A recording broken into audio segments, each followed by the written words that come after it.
kepoin terus ya, kepoin terus ya, kepoin terus ya.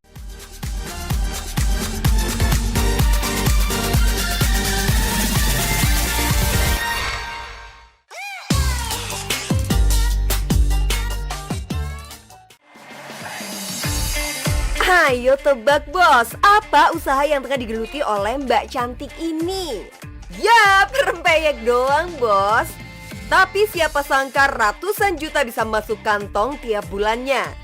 Rempeyek doang kelihatannya emang receh banget, tapi cuannya ngalahin pekerja kantoran bahkan setingkat level GM.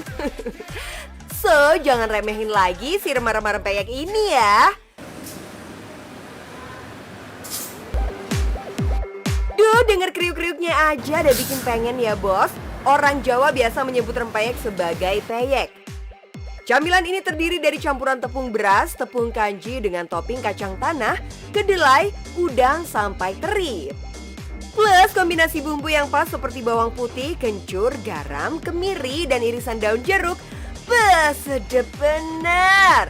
Sebagai side dish alias makanan pendamping, peyek dengan mudah kita temukan di pasar-pasar tradisional bahkan sampai swalayan ternama.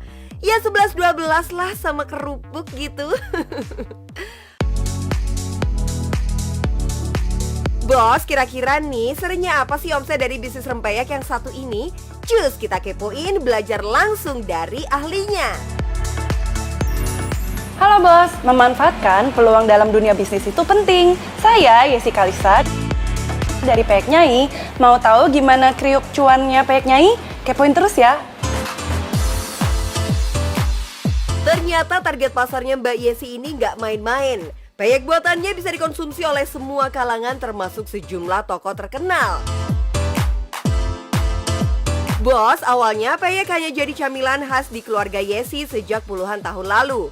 Gak heran kalau di meja makan keluarganya selalu tersedia si kriuk gurih ini. Saking sukanya di bos, keluarga Mbak Yesi bahkan bikin peyek sendiri hampir setiap hari. Di rumah itu dari dulu ya sudah resep turun-menurun itu selalu buat rempeyek dan memang disukai sama teman-teman saya, teman-teman orang tua saya. Terus mereka suka bilang kalau bikin rempeyek kirim ke kita dong gitu. Perempuan lulusan sekolah bisnis ekonomi dari salah satu universitas di Amerika Serikat ini nggak mau membuang peluang begitu saja. Biar kata lulusan luar negeri, Yesi nggak malu tuh turun tangan langsung jualan peyek. Awalnya tuh kita di rumah gitu, jadi memang pakai dapur rumah, bikin rempeyek dong. Tapi kalau misalnya dikasih doang nggak mau nih, mereka bilang gitu. Jadi kita mau bayar. Terus lama-lama dari mulut ke mulut, mereka pada bayar terus gitu kan. Dan akhirnya ternyata rempeyek saya enak ya gitu. Akhirnya tahun 2019 ia mencoba peruntungan memproduksi olahan peyek untuk dijual. Awal mula produksi peyek, target konsumennya hanya menjangkau teman dan orang-orang terdekat saja. Produksi pun masih dilakukan di rumah. Hanya dibantu oleh satu orang karyawan, Yesi mengembangkan olahan peyeknya dengan hanya satu varian saja, yaitu kacang tanah. Saat itu sekali produksi cuma 10 kg saja bos. Makin lama ekspansi pun terus dilakukan dengan penambahan rasa lainnya. Total ada 6 varian seperti kacang ijo, kedelai hitam, rawit teri, teri medan, dan lainnya. Karena ingin menjangkau semua kalangan, Yesi pun gak mau main-main dengan bisnisnya. Ia bahkan mendaftarkan produk miliknya ke Badan POM untuk mendapatkan sertifikasi kalau peyeknya memang sehat.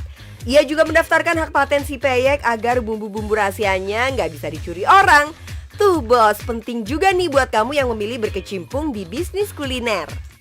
Terjun dalam dunia usaha udah pasti ada targetnya dong bos. Setelah yakin dengan pilihannya, Yesi pun memutuskan untuk membuka pabrik pengolahan peyek yang lebih profesional lagi di tahun 2020.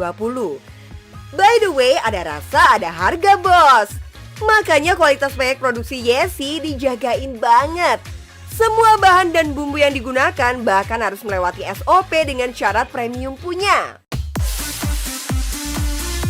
Langkah selanjutnya yang dilakukan Yesi adalah branding, memaksimalkan semua media sosial dalam mempromosikan produk. Terakhir adalah servis. Jangan pernah mengecewakan konsumen ya bos. Secerewet apapun pembeli, ya kita butuh mereka juga sih. Kepercayaan konsumen pada produk kita juga kudu dijaga biar mereka repeat order terus. Bahkan bisa saja mereka dengan senang hati mempromosikan produk kita. Saat ini sih kapasitas produksi udah naik 5 kali lipat jadi 50 kg per hari. Setelah adonan peyek sudah selesai dan jadi, lanjut dengan proses penggorengan. Just info aja nih bos, pembuatan peyek ternyata nggak semudah yang dibayangin loh.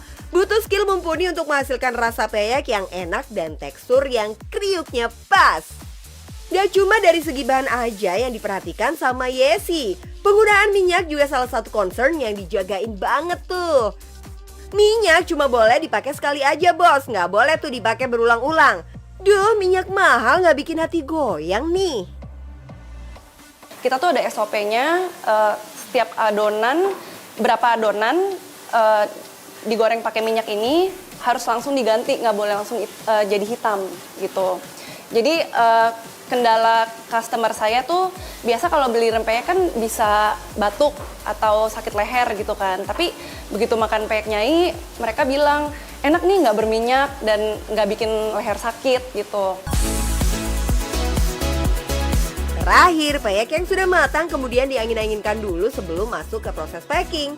Dalam menawarkan produknya, Yesi juga memberikan sejumlah varian paket mulai dari harga Rp18.000 sampai dengan Rp225.000 per paket.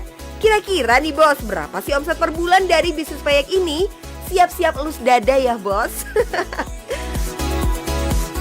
Tapi bener-bener ini bisnis yang sangat menjanjikan karena memang omsetnya aja tuh awal-awal bikin aja ini bisa itu kalau lagi hari biasa aja. Kalau misalnya lagi high season seperti lebaran itu omsetnya bisa berkali-kali lipat.